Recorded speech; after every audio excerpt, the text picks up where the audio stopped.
13वीं classes की एक और नई वीडियो में आप सभी का फिर से स्वागत है। वो कौन सी 4 लाइफ प्रोसेस होती हैं जो कि आपकी लाइफ को मेंटेन करके रखती हैं, पेयरमेंट में बहुत ही जरूरी होती हैं। बेसिकली आज हम स्टार्ट करते हैं न्यूट्रिशन से। स्टार्टिंग से हम स्टार्ट करते हैं न्यूट्रिशन मतलब the process by which we और any organism takes their energy in the form of food, either it can, या अगर हम बात करें एनिमल्स की तो ऐसे ऑर्गेनिजम्स जो कि दूसरे ऑर्गेनिजम्स पे डिपेंड करते हैं और उस मोड से हम बोलते हैं heterotrophic mode of nutrition. Humans और any animals are not capable to synthesize their own food, वो अपना खाना खुद नहीं बना पाते हैं और खाने की जरूरत सबसे बेसिक किस चीज में पड़ती है, हमें एनर्जी बनाने में। पहला होता है आपका सेप्रोफाइटिक मोड ऑफ न्यूट्रिशन।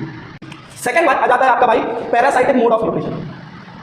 अब तीसरा मोड जो होता है इसमें आपके हेटेरोट्रॉपिक मोड ऑफ न्यूट्रिशन में, उसको हम बोलते हैं होलोजोइक मोड ऑफ न्यूट्रिशन। अब ये होलोजोइक में हम पढ़ने वाले हैं, पहला तो हम एनिमल्स का पढ़ेंगे और दूसरा हम पढ़ेंगे एक अमीबा का। तो सबसे जल्दी कहीं पे भी घूमता रहता है, मोस्टली आपको एक्वेटिक ऑर्गेनिज्म है, पानी में ज्यादातर देखने मिलता है। थर्ड स्टेप होता है जिसको हम बोलते हैं एब्जॉर्प्शन। यहाँ से क्या करेंगे, ये पूरी बॉडी में ट्रांसफर कर देते हैं उस यूजफुल न्यूट्रिएंट को और वो चला जाता है आपकी पूरी बॉडी के हर एक सेल में। अब जो अनडाइजेस्टेड फूड है वो जाकर स्टोर हो जाता है आपके एक सैक लाइक स्ट्रक्चर में जिसको हम बोलते हैं रेक्टम। इसको बोला जाता है रेक्टम। क्लियर भाई? अब रेक्टम वही जगह है जहां पे आपका अनडाइजेस्टेड फूड मटेरियल जो है वो स्टोर हो जाता है, डाइजेस्ट नहीं हो पाता है। वो क्या है? एक हार्मफुल वेस्ट है। वो क्या है? एक वेस्ट मटेरियल है जो कि बॉडी से बाहर निकालना बहुत जरूरी होता है। Then it is excreted from your anus. Respiration क्या होता है? मींस जो फूड मटेरियल यहां से एब्जॉर्ब हुआ है, इस फूड मटेरियल को आखिर कैसे एनर्जी में कन्वर्ट किया जाता है, क्योंकि जो फूड मटेरियल हमने एब्जॉर्ब किया है वो भी अभी क्या है? मॉलिक्यूलर फॉर्म ऑफ ग्लूकोज है। तो आप सभी को नमस्कार। 13वीं क्लासेस की एक और नई वीडियो में आप सभी का फिर से स्वागत है। कल तक की वीडियो में हम सबने इतना तो जान ही लिया था कि वो कौन सी 4 लाइफ प्रोसेस होती हैं जो कि आपकी लाइफ को मेंटेन करके रखती हैं और रिपेयरमेंट में बहुत ही जरूरी होती हैं। हमने बेसिक फ्लो चार्ट की मदद से पूरे चैप्टर को एक बेसिक कॉन्सेप्ट में समझ लिया था कि हम आखिर इस चैप्टर में पढ़ने क्या क्या चीज़ें वाले हैं।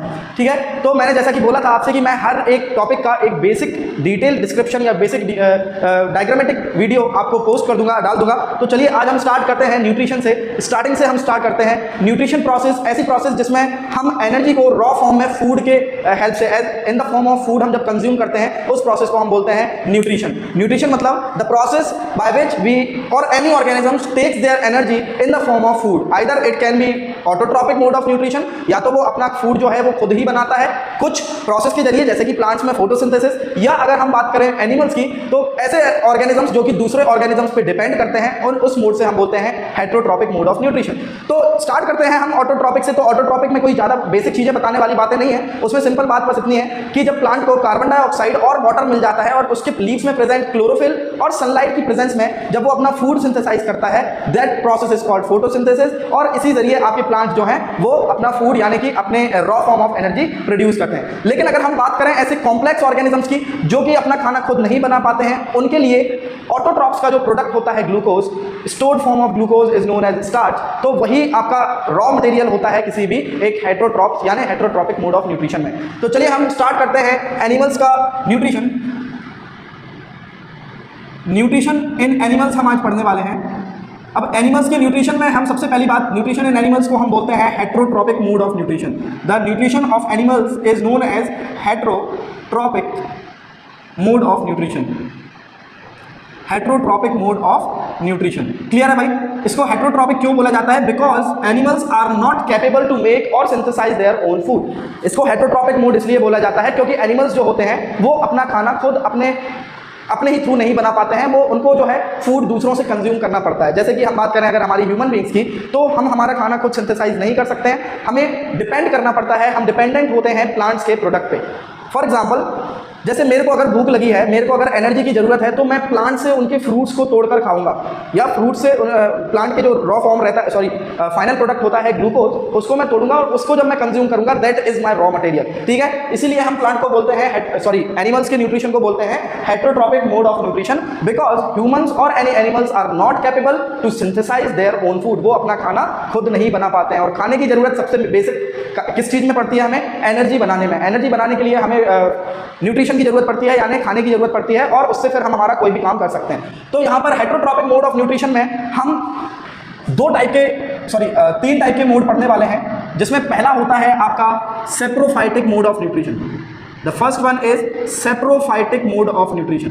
अब ये सेप्रोफाइटिक मोड ऑफ न्यूट्रिशन मतलब कि व्हेन एनी ऑर्गेनिज्म, कोई भी ऐसा ऑटोट्रॉप जब किसी मरे हुए ऑर्गेनिज्म से अपना न्यूट्रिशन कंज्यूम करे, किसी मरे हुए मैटर से अपना न्यूट्रिशन प्राप्त करे, खाना प्राप्त करे, सड़ा या मरा कोई भी मैटर हो सकता है, उससे जब अपना न्यूट्रिशन प्राप्त करता है, तो that mode is called saprophytic mode of nutrition. और ऐसे ऑर्गेनिजम्स जो कि मरे हुए ऑर्गेनिज्म से खाना ले रहे हैं, उनको हम बोलते हैं सेप्रोफाइट्स। तो सेप्रोफाइट मोड ऑफ न्यूट्रिशन में these animals are called saprophytes, इनको हम सेप्रोफाइट्स बोलते हैं। क्लियर है भाई इधर तक? These organisms are called saprophytes. फिर सेकंड अगर हम बात करें, इसमें ऑर्गेनिज्म एक मरे और सड़े गले मैटर से अपना न्यूट्रिशन प्राप्त कर रहा है, तो यहाँ पर दूसरा पॉइंट आ जाएगा, these organisms consume their food by a dead और डिकेड मैटर। एक सड़े या गले मैटर से आपका खाना प्राप्त करते हैं, ऐसा मोड ऑफ न्यूट्रिशन क्या कहलाया जाता है? आपका saprophytic mode of nutrition.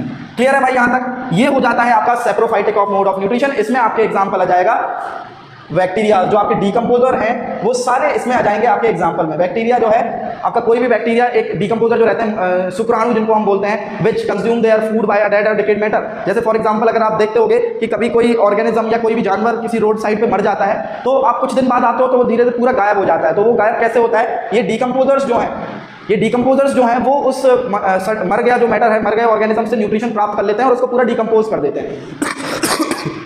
Second one आ जाता है आपका भाई पैरासाइटिक मोड ऑफ न्यूट्रिशन। अब पैरासाइटिक मोड ऑफ न्यूट्रिशन मतलब क्या होता है? इसमें कुछ ऐसे ऑर्गेनिजम्स होते हैं जो कि हेटरोट्रॉपिक मोड से अपना न्यूट्रिशन ले रहे हैं, मतलब किसी दूसरे के ऊपर डिपेंडेंट है। और इसमें क्या होता है, जिससे ये फूड लेते हैं, किसी भी ऑर्गेनिज्म से अगर फूड कंज्यूम कर रहे हैं, वो उन्हीं को हार्म पहुंचाते हैं। ठीक है, तो यहां पर आपके इन ऑर्गेनिजम्स को बोला जाता है, these organisms are called parasites. इनको हम बोलते हैं पैरासाइट्स। क्लियर है भाई? तो अब यहां पे क्या आ जाएगा, दूसरे पॉइंट में हम इसमें लिख सकते हैं कि they harm the host by which they takes nutrition. अब ये उन ऑर्गेनिजम्स को हार्म करते हैं जिन ऑर्गेनिज्म से ये अपना न्यूट्रिशन ले रहे हैं। इसको एग्जाम्पल के साथ मैंने आपको पिछले वीडियो में समझाया था, यहाँ पर फिर से समझा दे रहा हूँ कि मेरा एक पेड़ था जो कि बढ़िया फल फूल रहा था और वो अपना न्यूट्रिशन प्राप्त कर रहा था फोटोसिंथेसिस के जरिए। एक अमरबेल आता है और इस पूरे पेड़ पर लिपट जाता है और धीरे धीरे क्या करने लगता है, उस पेड़ से यानी कि उस ऑटोट्रॉप से अपना न्यूट्रिशन कंज्यूम करने लगता है। और एक सर्टेन टाइम के बाद वो अपनी ग्रोथ को इतना बढ़ा लेता है कि जो वो प्लांट न्यूट्रिशन बना रहा था खुद के लिए, वो प्लांट जो न्यूट्रिशन प्राप्त कर रहा था, अपना फूड बना रहा था, उसको ये एब्जॉर्ब कर लेता है। और एक टाइम के बाद एब्जॉर्प्शन रेट जो है इतना बढ़ जाता है, उस अमरबेल का जो साइज है इतना इंक्रीज हो जाता है कि वो पेड़ जितना न्यूट्रिशन बना रहा है, फूड बना रहा है, वो उसके लिए ही सफिशिएंट नहीं होता है और उस पेड़ को सुखा देता है। इसमें आपका एग्जांपल में आ जाएगा अमरबेल यानी कि कसकटा। इसमें आपके एग्जांपल में आ जाएगा अमरबेल या जिसको हम बोलते हैं कसकटा। क्लियर है? दो मोड हमने पढ़ लिए, सेप्रोफाइटिक और पैरासाइटिक, मतलब ऐसे मोड जिसमें सिर्फ हमको एब्जॉर्प्शन दिख रहा है, या तो इसमें आपको देखो एक सड़े हुए गले मैटर से आपका फूड कंज्यूम कर रहा है, वो भी एब्जॉर्प्शन के जरिए होगा, सिंपल डिफ्यूजन के जरिए, और यहाँ पर भी आप देखो तो सिंपल डिफ्यूजन के जरिए ही वो न्यूट्रिशन को एब्जॉर्ब कर रहा था। क्लियर है? अब तीसरा मोड जो होता है इसमें आपके हेटरोट्रॉपिक मोड ऑफ न्यूट्रिशन में, उसको हम बोलते हैं होलोजोइक मोड ऑफ न्यूट्रिशन। अब ये जो मोड ऑफ न्यूट्रिशन है ये थोड़ा कॉम्प्लेक्स है, ये मल्टी ऑर्गेनिजम्स में देखने मिलता है। ऐसे ऑर्गेनिज्म जैसे कि हम एनिमल्स या कोई भी जानवर, जीव जानवर, और यहाँ पे आप अगर देखो तो इसमें आपको माइक्रो ऑर्गेनिजम्स देखने मिलेंगे और इसमें आपको सिंपल पैरासाइट्स देखने मिलेंगे जो कि दूसरे ऑर्गेनिजम्स को हार्म करते हैं और उन्हीं से न्यूट्रिशन लेते हैं। होलोजोइक को हम थोड़ा डीपली समझेंगे। होलोजोइक में हम पढ़ने वाले हैं पहला तो अमीबा का, और the second one is of humans. दो मोड हम या दो ऑर्गेनिजम्स का हम न्यूट्रिशन पढ़ेंगे कि कैसे ये ऑर्गेनिजम्स अपना न्यूट्रिशन लेते हैं। ये दोनों ही ऑर्गेनिजम जो है सिंपल 5 स्टेप इनटेक करते हैं अपने न्यूट्रिशन को। 5 स्टेप प्रोसेस होती है फूड की, जिसमें पहला आपका इंजेशन है, दूसरा आपका डाइजेशन है, तीसरा आपका एब्जॉर्प्शन है, चौथा आपका एसिमिलेशन है, और लास्ट अगर हम देखें तो यह है आपका एक्सक्रीशन या इजेक्शन, या जिसको हम इजेक्शन भी बोलते हैं। ये स्लाइड जो है वो क्लियर हो गई है सभी को, मैं इसको रख कर रहा हूं। इसके बाद मैं पूरा होलोजोइक जो है बहुत ही डिटेल में आपको समझाऊंगा। ठीक है? पैरासाइटिक और होलोजोइक जो पैरासाइटिक और सेप्रोफाइटिक मोड ऑफ न्यूट्रिशन में हमने देखा था कि सिर्फ सिंपल एब्जॉर्प्शन हो रहा था, लेकिन होलोजोइक में कंप्लीट 5 स्टेप डाइजेशन होता है। 5 स्टेप में कोई भी ऑर्गेनिज्म अपने फूड को या न्यूट्रिएंट को कंज्यूम करता है अपनी बॉडी में और उसको इस्तेमाल करता है, उसको हम बोलते हैं holozoic. Complete absorption of the food is taken place by the your holozoic. तो इसमें होलोजोइक में हम पढ़ने वाले हैं, पहला तो हम एनिमल्स का पढ़ेंगे और दूसरा हम पढ़ेंगे एक अमीबा का। तो सबसे पहले अगर हम देखें अमीबा, तो अमीबा भी एक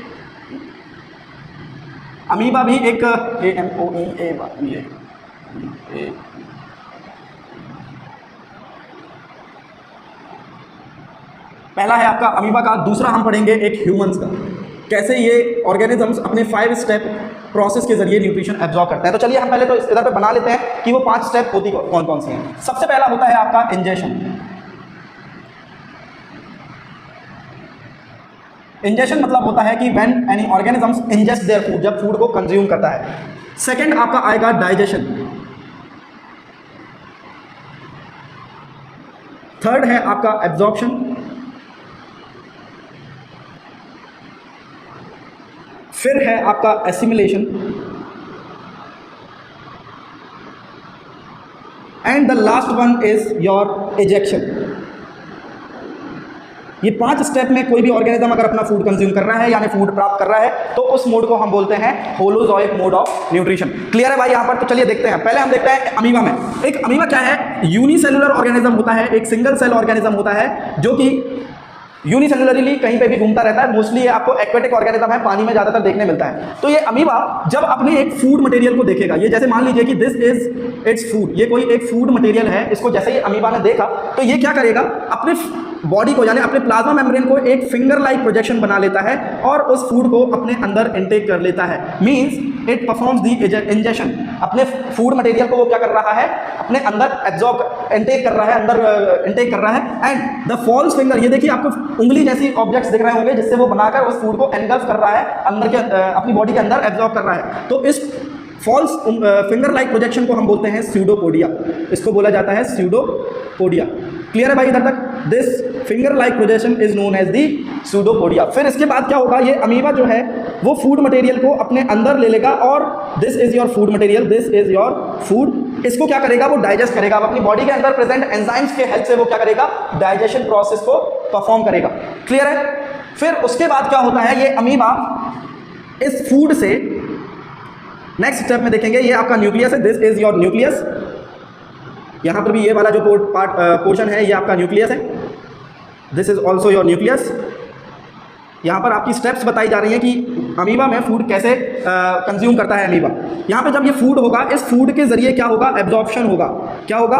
एब्जॉर्प्शन देखने मिलेगा। मींस इस फूड से जो भी न्यूट्रिएंट रहते हैं, जो भी न्यूट्रिएंट पार्टिकल्स हैं, उनको एब्जॉर्ब किया जाएगा इस अमीबा सेल के जरिए साइटोप्लाज्म में। तो ये हो जाएगा आपका क्या, absorption part. This is your food. और यहाँ पर आप देखेंगे एरो के जरिए ये क्या हो रहा है, एब्जॉर्प्शन कर रहा है। फिर इसके बाद हम अगर देखें तो फिर अगले स्टेप में आपको देखने मिलेगा कि एक अमीबा जो है उस यूजफुल मटेरियल मींस जो न्यूट्रिशन उसने एब्जॉर्ब कर लिया है उसको एसिमिलेट करेगा। अब एसिमिलेशन का मतलब होता है कि जो न्यूट्रिशन उसने एब्जॉर्ब किया है उसको अपने एनर्जी बनाने के लिए इस्तेमाल करना। The use of the nutrition which is consume in the by the food, जिस फूड को एब्जॉर्ब डाइजेस्ट करके जब उसने फूड जो एब्जॉर्ब किया है उसको पूरी बॉडी में इस्तेमाल करना, and that process is called your assimilation. उसको क्या बोला जाता है, एसिमिलेट करना यानी इस्तेमाल करना। फिर नेक्स्ट स्टेप में अगर हम देखेंगे तो नेक्स्ट स्टेप में आपका जो अमीबा होता है, अमीबा के अंदर जो फूड मटेरियल्स होते हैं, फूड मटेरियल होता है, उसको वो फूड मटेरियल को बॉडी के बाहर निकाल देता है। यहाँ पर ये आपका फूड है, इस फूड को क्या करेगा ये अमीबा, बाहर निकाल देगा, क्योंकि वो उसके कुछ काम का नहीं बचा है, उसने पूरा न्यूट्रिशन उसके अंदर से एब्जॉर्ब कर लिया है। When any cell excrete their waste, हमने पढ़ा फ्लो चार्ट में देखा था कि जो भी हार्मफुल मटेरियल रहता है या अनयूज मटेरियल रहता है जिसका कोई भी यूज नहीं है बॉडी में, उसको कोई भी सेल या कोई भी ऑर्गेनिज्म अपने बॉडी से बाहर निकाल देता है, and that particular portion is known as excretion या इजेशन। तो आप यहाँ पे देखेंगे लास्ट स्टेप जो था इजेशन, यहाँ पर जो फूड पार्टिकल था उसको अमीबा ने बाहर निकाल दिया अपनी बॉडी से। तो this is the 5 step use of the nutrients और the nutrition which is known as the holozoic. Holozoic का मतलब क्या है, कंप्लीट 5 स्टेप यूटिलाइजेशन हो रहा है आपके फूड का, पहला, दूसरा, तीसरा, चौथा और आपका यह है 5वां। पहले अमीबा ने फूड को इंजेस्ट किया, अपने प्लाज्मा मेम्ब्रेन से एक फिंगर लाइक प्रोजेक्शन बनाकर, ऐसे फिंगर लाइक प्रोजेक्शन बनाकर उस फूड मटेरियल को क्या किया, उसने एब्जॉर्ब किया, मींस सॉरी एब्जॉर्ब कर रहा हूं, इनटेक किया। क्लियर है? यहाँ पे आप देख सकते हो, और इन फिंगर लाइक प्रोजेक्शन को हम बोलते हैं स्यूडोपोडिया। फिर उसने अपनी बॉडी में प्रेजेंट, सेल बॉडी में प्रेजेंट, साइटोप्लाज्म में प्रेजेंट कुछ एंजाइम्स थे, कुछ केमिकल्स थे, जिसके जरिए उस फूड मटेरियल को डाइजेस्ट किया। क्लियर है? देन हमने देखा कि वो जो डाइजेस्टेड फूड मटेरियल था उसको अमीबा ने उस फूड मटेरियल से एब्जॉर्ब किया, जो भी न्यूट्रिएंट थे उनको एब्जॉर्ब किया। लास्ट में अगर हम देखें तो फूड मटेरियल से जो यूजफुल मटेरियल एब्जॉर्ब किए गए थे वो हर एक बॉडी पार्ट पर जाकर इस्तेमाल हो गए, यूज हो गए, एसिमिलेट हो गए। लास्ट में हम देखेंगे जब ये अनडाइजेस्टेड पार्टिकल जो है, अनडाइजेस्टेड फूड जो कि डाइजेस्ट नहीं हो पाया है और वो एक वेस्ट है आपके सेल के लिए, उसको अमीबा क्या करेगा, अपनी बॉडी से इजेक्ट कर देगा, and that process is known as your ejection. Clear है? क्लियर है बच्चों? यहाँ पर 5 स्टेप यूटिलाइजेशन दिखा हमें फूड का एक अमीबा में। सेम अगर हम बात करें ह्यूमंस की,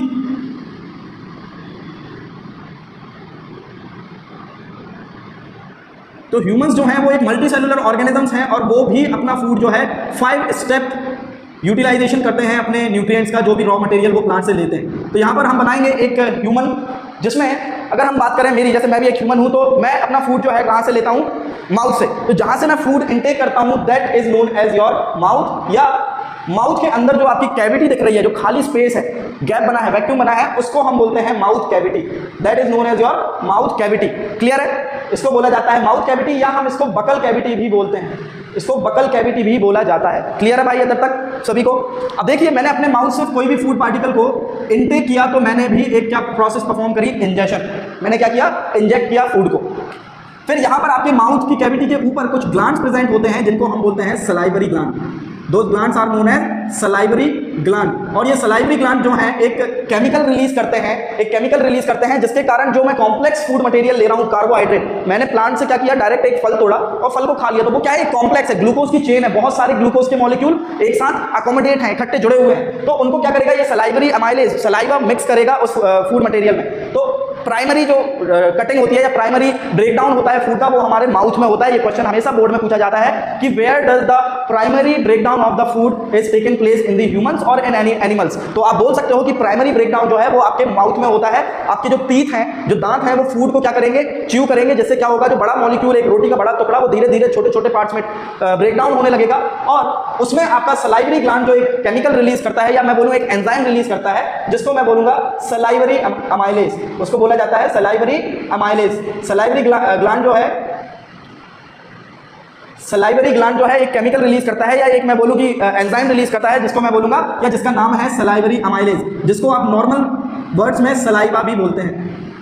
जो आपकी लार होती है, लार is known as the salivary amylase. अब ये क्या करेगी? जब मैं फूड को च्यू करूंगा, चबाऊंगा अच्छे से, तब वो सलाइवरी अमाइलेज जो है मेरे फूड में इक्वल अच्छे से मिक्स होगी, पूरे में क्या करेगी? अच्छे से मिक्स हो जाएगी, जिसके कारण जो ग्लूकोज के बड़े बड़े कार्बोहाइड्रेट फॉर्म था, कार्बोहाइड्रेट को वो सिंपल ग्लूकोज में कन्वर्ट कर देता है छोटे छोटे पार्ट्स में। लेकिन अभी भी वो तरीके से छोटे छोटे पार्ट्स में नहीं होता है, वो आगे हम पढ़ेंगे कैसे होता है। फिर इसके बाद क्या है? मेरा फूड मटेरियल जो है वो पेट के अंदर चला जाएगा, और वो जाता है किससे? एक फूड पाइप, जो कि मेरे माउथ कैविटी से स्टोमक तक जुड़ा होता है, जिसको मैं बोलूंगा oesophagus. This food pipe is known as oesophagus या ईसोफेगस, जो भी आप बोलना चाहें, अलग अलग वर्ड्स होते हैं। क्लियर है? Now the food will enter in the stomach cavity. अब ये स्टोमक के अंदर एंटर हो जाएगा। क्लियर है भाई? यहाँ पे क्या होगा? ये मेरा फूड जो है वो एक स्टोमक के अंदर एंटर हो जाएगा। This Oval shape structure is the stomach, ये कहलाया जाता है आपका स्टोमक। क्लियर है भाई?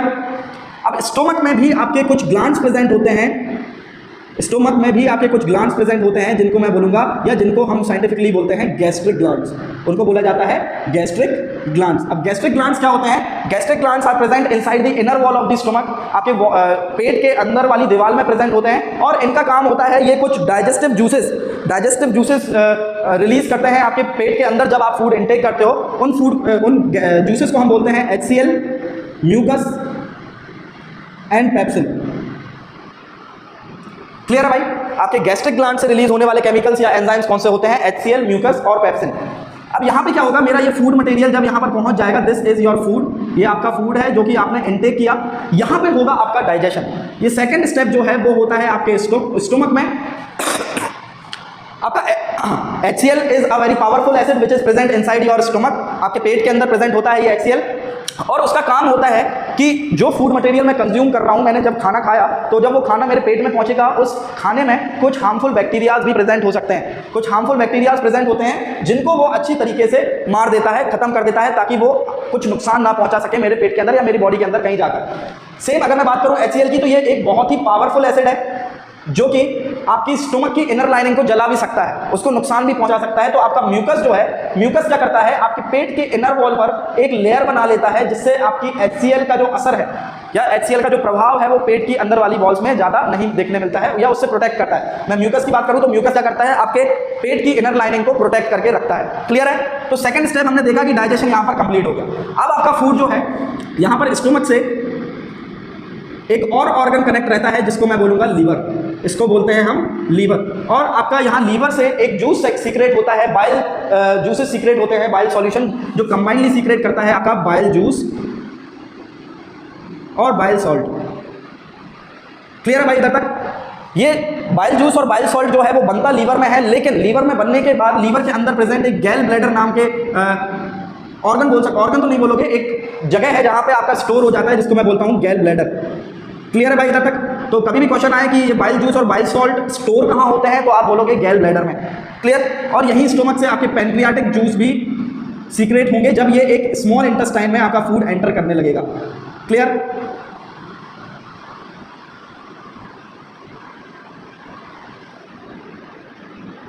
तो अभी जो मैंने स्ट्रक्चर बनाया है, this is your large intestine, ये है आपकी क्या? Large intestine. This is known as your large intestine. Clear? यहाँ फूड मटेरियल मेरा डाइजेस्ट हुआ, सेकंड स्टेप हो गया है। अब ये फूड मटेरियल जो है यहाँ पर कुछ टाइम रहने के बाद एंटर करेगा, ये देखिए आप यहाँ से जाएगा और ये स्मॉल इंटेस्टाइन में इधर पे जाकर एब्जॉर्प्शन का रेट मीन्स जो थर्ड स्टेप है उसको फॉलो अप करेगा। आपका फूड जो है वो यहाँ पर स्मॉल इंटेस्टाइन में एंटर हो जाएगा और यहाँ पर क्या होता है? एब्जॉर्प्शन होता है उस यूजफुल न्यूट्रिएंट का। जो भी डाइजेस्ट यहाँ पे हुआ है, जो भी फूड आपके पेट में डाइजेस्ट हुआ है, उसका एब्जॉर्प्शन हमें देखने मिलेगा एक स्मॉल इंटेस्टाइन में। क्लियर है? तो यहाँ पर आप देखोगे स्मॉल इंटेस्टाइन जो है, स्मॉल इंटेस्टाइन की जो वॉल्स होती हैं, ये मैं एक स्मॉल इंटेस्टाइन बना रहा हूँ, इसका एक बड़ा पार्ट बना रहा हूँ यहाँ पे। इसकी स्मॉल इंटेस्टाइन के अंदर जो है फिंगर लाइक प्रोजेक्शंस आपको देखने मिलती हैं, जिनको हम बोलते हैं माइक्रोविलाइज या विलाइज। अब इनका काम क्या होता है बेटा, ध्यान से देखना। जो भी फूड मटेरियल यहाँ पे डाइजेस्ट हुआ है वो स्मॉल इंटेस्टाइन में अंदर आ जाएगा और यहाँ पे ये देखिए आपको विलाइज प्रेजेंट देखने मिल रही है। यही किसी का डायग्राम मैंने अंदर यहाँ पे बड़ा करके बना दिया। तो जब कोई भी फूड मटेरियल यहाँ से पास होता है, एक स्मॉल इंटेस्टाइन के अंदर से पास होता है, तब क्या होता है? यहाँ पर आपका थर्ड स्टेप होता है जिसको हम बोलते हैं एब्जॉर्प्शन। मींस ये फिंगर लाइक प्रोजेक्शंस जो हैं आपके स्मॉल इंटेस्टाइन के अंदर, ये उस डाइजेस्टेड फूड मटेरियल से न्यूट्रिशन को, यानी कि फूड में जो डाइजेस्टेड फूड है, डाइजेस्टेड फूड को एब्जॉर्ब करेंगे। क्या करेंगे? एब्जॉर्ब करेंगे। और जो अनडाइजेस्टेड फूड होता है वो भेज दिया जाता है आपके लार्ज इंटेस्टाइन में। क्लियर है भाई इधर तक? आपकी माइक्रोविलाइज, इनको हम बोलते हैं विलाइज या माइक्रोविलाइज। क्लियर? VILLI।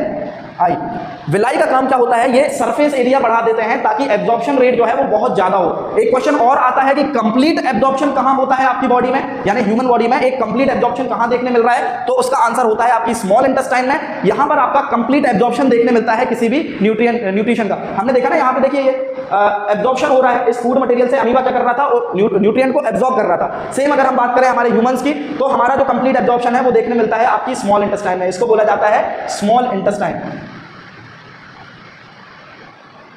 क्लियर है?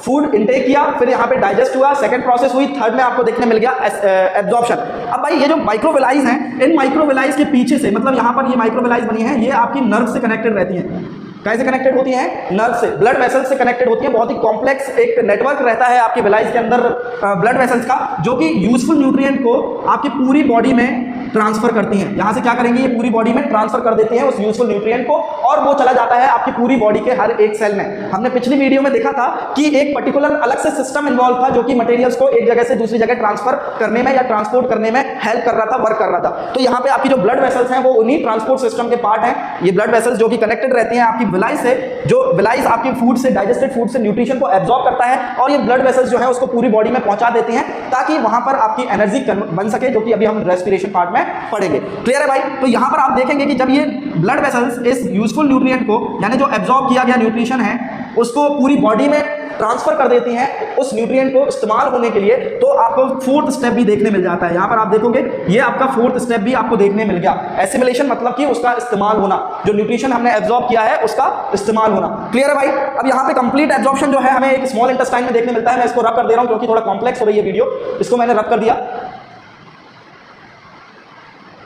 अब आप देखोगे यहाँ पर ये एसिमिलेशन भी आपको कहाँ देखने मिल गया? आपकी स्मॉल इंटेस्टाइन से जब ब्लड वेसल्स निकल के जाती हैं और वो एसिमिलेट हो जाती है पूरी बॉडी में। तो एसिमिलेशन का मतलब ये नहीं कि ये स्मॉल इंटेस्टाइन में होता है, यहाँ से बस वो ब्लड वेसल्स क्या करती हैं? आपकी पूरी बॉडी में न्यूट्रिएंट्स को ट्रांसफर कर देती हैं। अब हर एक सेल में उसका इस्तेमाल होगा, उस ग्लूकोज को ब्रेक डाउन करके एनर्जी में कन्वर्ट किया जाएगा, जो कि हम अभी एरोबिक रेस्पिरेशन में पढ़ेंगे। हमने देखा था रेस्पिरेशन में 2 रेस्पिरेशन होते हैं, उसमें एक था एब्सेंस ऑफ ऑक्सीजन, एक था प्रेजेंस ऑफ ऑक्सीजन। तो ये जो इस्तेमाल होना है ये हम नेक्स्ट रेस्पिरेशन वाले पार्ट में कवर करेंगे। इसके बाद क्या होता है? आपका जब एब्जॉर्प्शन हो जाता है उस फूड मटेरियल से, एब्जॉर्प्शन हो गया, तो जो अनएब्जॉर्ब मटेरियल है, जो एब्जॉर्ब नहीं हो पाया है, उसको क्या करती है स्मॉल इंटेस्टाइन आपकी लार्ज इंटेस्टाइन में ट्रांसफर कर देती है। ये देखिए, ये जो है आपकी क्या है? लार्ज इंटेस्टाइन है। स्मॉल इंटेस्टाइन से जो अनवांटेड यानी अनडाइजेस्टेड मटेरियल है वो कहां हो जाता है? आपके लार्ज इंटेस्टाइन में एंटर हो जाता है। अब यहां पे क्या होता है बेटा? ये जो फूड जो हमने कंज्यूम किया था उसमें आप देखोगे HCl, mucus, pepsin, bile juice, bile salt, और आपकी जो पेनक्रियाज है, this is your pancreas. This is your pancreas. ये पेनक्रियाज से भी कुछ ट्रिप्सिन और लाइपेज नाम के एंजाइम्स निकलते हैं जो फूड को ब्रेक डाउन करने में हेल्प करते हैं। जब यहाँ से इतना सारा जूस यानी लिक्विड मिल जाता है उसमें, ये फूड जो है आपका, जो अनडाइजेस्टेड फूड है, वो एक विस्कस फॉर्म में आ जाता है, एक मतलब एक्वस फॉर्म में आ जाता है, बहुत ज्यादा वाटर का या जूसेस का कंसंट्रेशन हो जाता है। तो आपकी जो लार्ज इंटेस्टाइन की दीवार है, जो अंदर वाली दीवार है, उस पर्टिकुलर फूड मटेरियल से एक्सेस अमाउंट ऑफ वाटर को एब्जॉर्ब करती है। ये जो आपकी लार्ज इंटेस्टाइन की बॉल्स दिख रही हैं, ये क्या करती हैं, उस अनडाइजेस्टेड फूड मटेरियल से आपके एक्सेस अमाउंट, मतलब जो वाटर प्रेजेंट है उसमें, जो कि वेस्ट के तौर पे बाहर निकल जाएगा, उसको क्या करेंगी, एब्जॉर्ब करेंगी, और आपकी पूरी लार्ज इंटेस्टाइन में यही आपके एब्जॉर्प्शन ऑफ वाटर होता है। अब जो अनडाइजेस्टेड फूड है वो जाकर स्टोर हो जाता है आपके एक सैक लाइक स्ट्रक्चर में, जिसको हम बोलते हैं रेक्टम। इसको बोला जाता है रेक्टम। क्लियर है भाई? अब रेक्टम वही जगह है जहां पे आपका अनडाइजेस्टेड फूड मटेरियल जो है वो स्टोर हो जाता है, जो हार्मफुल मटेरियल है जो कि आपकी बॉडी से एक्सक्रीट करना है। तो हमने यहाँ पे देखिए इंजेक्शन देख लिया, डाइजेशन देख लिया, एब्जॉर्प्शन देख लिया, एसिमिलेशन देख लिया, जैसा कि हमने अमीबा में देखा था। अब लास्ट स्टेप जो होता है आपके ह्यूमंस में, that is known as the ejection. आपका जो अनडाइजेस्टेड फूड मटेरियल है, ये कैसा मटेरियल है, अनडाइजेस्टेड, जो कि डाइजेस्ट नहीं हो पाया है। क्लियर है? यहाँ पे बहुत ध्यान देने वाली बात है। जो डाइजेस्ट हो जाता है वो एब्जॉर्ब हो जाता है आपके ब्लड वेसल्स के जरिए और एसिमिलेट हो जाता है, यूज हो जाता है। बट जो डाइजेस्ट नहीं हो पाता है वो क्या है, एक हार्मफुल वेस्ट है। वो क्या है, एक वेस्ट मटेरियल है जो कि बॉडी से बाहर निकालना बहुत जरूरी होता है। Then it is excreted from your anus. ये आपकी बॉडी के last part means alimentary canal की जो लास्ट ओपनिंग रहती है, वहां से आपकी बॉडी से एक्सक्रीट हो जाता है, बाहर निकल जाता है। And the last step is also been perform. ये लास्ट स्टेप भी हम परफॉर्म कर लेते हैं। तो आपको आपने देखा होगा कि कंप्लीट 5 स्टेप यूटिलाइजेशन हुआ हमारे न्यूट्रिएंट का। होलोजोइक का मतलब क्या था कि जब कोई एनिमल कंप्लीट 5 स्टेप में फूड मटेरियल्स को क्या करे, यूटिलाइज करे, that step is known as the, और that mode of nutrition is known as the holozoic mode of nutrition. इसमें पहला हमने सेप्रोफाइटिक पढ़ा था, दूसरा पैरासाइटिक पढ़ा था, पहला हमने अमीबा पढ़ेंगे। अमीबा में आपने देखा 5 स्टेप यूटिलाइजेशन हुआ। सेकंड अगर हम बात करें ह्यूमंस की, तो ह्यूमंस में भी आपने देखा कि 5 स्टेप, कंप्लीट 5 स्टेप यूटिलाइजेशन हुआ न्यूट्रिशन का। क्लियर है? आई बात समझ में बेटा? यहाँ पर बहुत ही ध्यान देने वाली बात है। ये हमेशा क्वेश्चन पूछा जाता है कि एक अमीबा या ह्यूमंस कौन से मोड से अपना न्यूट्रिशन लेते हैं, तो उसका आपको एग्जांपल या उसका आंसर आपको लिखना है, दे कंज्यूम और they takes their nutrition by the holozoic mode of nutrition. तो भाई यहाँ तक क्लियर है? इसके बाद की वीडियो में हम जानेंगे कि रेस्पिरेशन क्या होता है। मींस जो फूड मटेरियल यहाँ से एब्जॉर्ब हुआ है, इस फूड मटेरियल को आखिर कैसे एनर्जी में कन्वर्ट किया जाता है, क्योंकि जो फूड मटेरियल हमने एब्जॉर्ब किया है वो भी अभी क्या है, मॉलिक्यूलर फॉर्म ऑफ ग्लूकोज है।